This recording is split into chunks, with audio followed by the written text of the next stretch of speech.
దాబాలో tasty chicken curry. Sita, ఈరోజు ఏమైనా special కూర వండావా లేదా? స్పెషల్ అంటూ ఏమీ లేదండి. పెసరపప్పు చారు చేశాను అంతే. 3 రోజుల నుంచి మన ఇంట్లో అదే కదా, ఎప్పుడు చూడు అదే పప్పు చారు. ఇంకా వేరే కూరగా ఏదైనా వండొచ్చు కదా.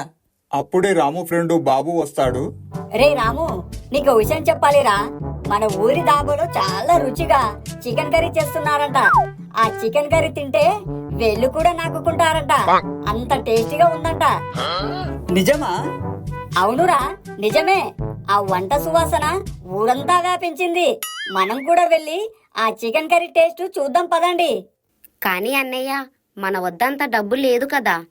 ముందు మన దగ్గర ఉన్న డబ్బుతో కాస్త తిని తిరిగి వచ్చేద్దాం. సరే అని ముగ్గురు దాబా దగ్గరకు బయలుదేరతారు. A few moments later. ముగ్గురు దాబా దగ్గరికి వస్తారు. దాబా ముందు పెద్ద board, Kishan special chicken curry, తింటే మర్చిపోలేరు. ముగ్గురు వచ్చి డాబా దగ్గర కుర్చీలో కూర్చుంటారు.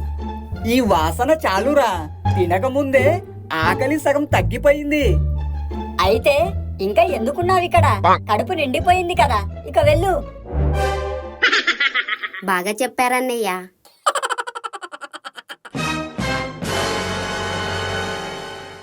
ఇంతలో డాబా అతను వస్తాడు. నాకు 2 ప్లేట్లు చికెన్ కర్రీ. ముందుగా డబ్బులు ఇవ్వండి.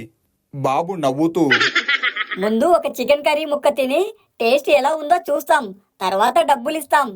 A few moments later. అంతలోనే వేడి వేడి చికెన్ కర్రీ వచ్చింది.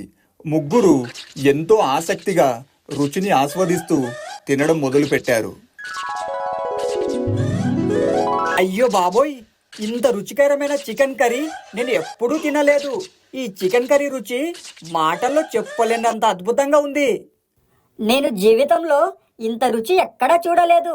ఒక్కసారి తింటే మళ్ళీ మళ్ళీ తినాలనిపించేంత రుచిగా ఉంది.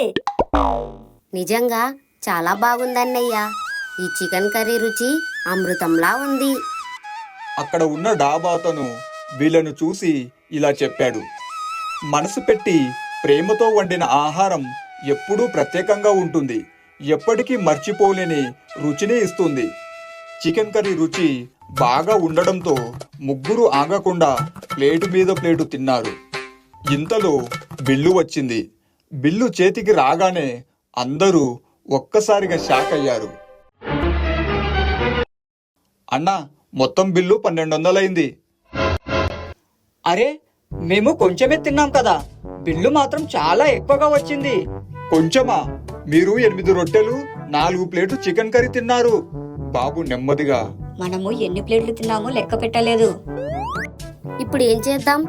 మన దగ్గర అంత డబ్బు లేదు కదా. సరే, ఈ సమస్యకు పరిష్కారం ఈ దాబాలో ఏదైనా పని చేసి బిల్లు కడుదాం.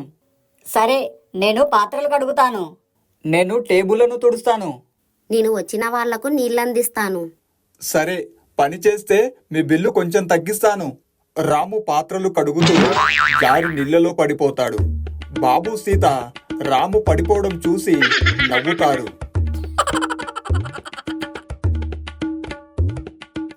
అయ్యో రాము, పాత్రలు పగలకుండా శుభ్రం చెయ్యి, లేదంటే వాటి బిల్లు కూడా మనమే కట్టాలి. చికెన్ తినాలని వచ్చాం, కానీ పని వాళ్ళమైపోయాం. అవసరానికి మించి ఆశపడితే ఇలాంటి ఫలితాలే వస్తాయన్నయ్య. దాబాలో పని అంతా అయిపోయాక, మీ ముగ్గురు మంచివాళ్ళు, బిల్లు కట్టడం కోసం ఎంతో కష్టపడుతున్నారు. మేము కొంచెం ఎక్కువగా ఆశపడ్డాం. నేను మాత్రం కొద్దిగా ఫ్రీగా తినాలని అనుకున్నాను. అలా అనుకున్నందుకే ఇలా జరిగింది. మన ఆదాయానికి మించి ఖర్చు చేయకూడదు. ఈరోజు మీ బిల్లు నేను సగం మాత్రమే తీసుకుంటాను. నిజమా? అవును, కానీ ఒక్క మాట గుర్తుంచుకోండి. ఆహారంపై ప్రేమ ఉండాలి, కానీ డబ్బుపై బాధ్యత కూడా ఉండాలి. రుచి కంటే పొదుపు కూడా జీవితంలో ముఖ్యమే. ఇప్పటి నుంచి డబ్బు ఎంత ఉందో చూసి ఆ తర్వాతే ఆర్డర్ ఇస్తాం. ఇప్పుడు కరెక్ట్గా చెప్పారన్నయ్య. చికెన్ కర్రీ రుచి కొన్ని రోజుల్లో మర్చిపోతాం, కానీ ఈ రోజు చేసిన పని మాత్రం ఎప్పటికీ మర్చిపోము.